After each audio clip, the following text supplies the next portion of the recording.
Supreme court ने शुक्रवार को मदरसा एक्ट पर जैसे ही आदेश दिया, 17 लाख छात्रों ने राहत की सांस ली।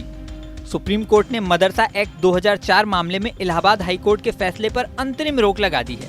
इलाहाबाद हाई कोर्ट ने एक्ट को असंवैधानिक करार किया था। हाई कोर्ट ने कहा था ये एक्ट धर्मनिरपेक्षता का उल्लंघन है। उत्तर प्रदेश में करीब 25,000 मदरसे हैं, जिसमें लगभग 17 लाख छात्र पढ़ते हैं।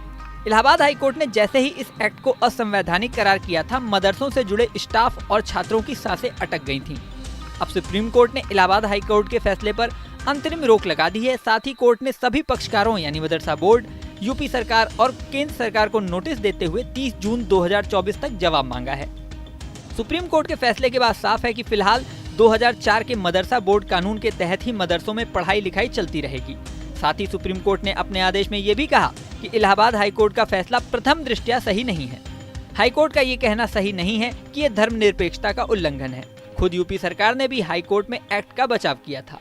हाई कोर्ट ने साल 2004 एक्ट को असंवैधानिक करार किया था। सुप्रीम कोर्ट ने इस मामले पर सरकार और अन्य लोगों को नोटिस जारी किया है। इस पूरे केस में उत्तर प्रदेश सरकार की तरफ से ASG KM नटराज ने कहा कि हमने हाई कोर्ट में इस एक्ट का बचाव किया था, लेकिन हाई कोर्ट के कानून को रद्द करने के बाद हमने फैसले को स्वीकार कर लिया है।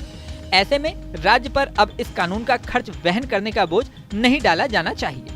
वहीं दूसरी ओर यूपी मदरसा बोर्ड की तरफ से सीनियर एडवोकेट अभिषेक मनु सिंघवी ने कहा कि हाई कोर्ट का अधिकार नहीं बनता कि वो इस एक्ट को रद्द करे। इस फैसले से राज्य में चल रहे करीब 25,000 मदरसे में पढ़ने वाले 17 लाख छात्र प्रभावित हुए हैं। उन्होंने ये भी कहा कि साल 2018 में यूपी सरकार के आदेश के मुताबिक इन मदरसों में विज्ञान, पर्यावरण, मैथ जैसे विषय पढ़ाए जाते हैं।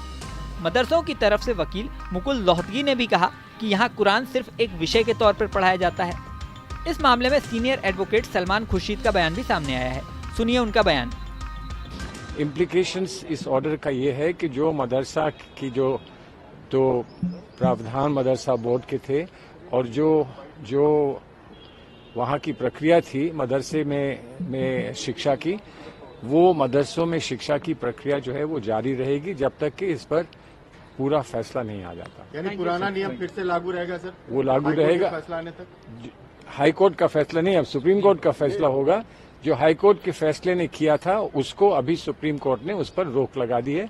जुलाई में अंतिम फैसला आएगा। Thank you so much. Senior advocate Huzaifa Ahmadi ने कहा कि धार्मिक शिक्षा और धार्मिक विषय दोनों अलग अलग मुद्दे हैं, इसलिए इलाहाबाद हाई कोर्ट के फैसले पर रोक लगनी चाहिए। हाई कोर्ट का कहना है कि यदि आप धार्मिक विषय पढ़ाते हैं तो ये धर्मनिरपेक्षता के सिद्धांत के खिलाफ है, जबकि सुप्रीम कोर्ट ने माना है कि धार्मिक शिक्षा का अर्थ धार्मिक निर्देश नहीं है।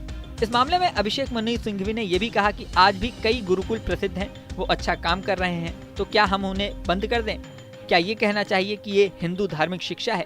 क्या 100 साल पुरानी व्यवस्था को खत्म करने का ये आधार हो सकता है? उन्होंने ये भी कहा कि कर्नाटक के शिमोगा में एक गांव है जहां पूरा गांव संस्कृत में ही बात करता है, वहां भी ऐसी ही संस्थाएं हैं। उन्होंने कहा कि मुझे उम्मीद है इस बारे में कोर्ट को पता होगा। इस मामले पर सुप्रीम कोर्ट में अगली सुनवाई जुलाई के दूसरे हफ्ते में होगी। इस सुनवाई पर लाखों लोगों की नजरें लगी हुई हैं। इस वीडियो में फिलहाल इतना ही। बने रहें न्यूज नेशन के डिजिटल प्लेटफॉर्म पर।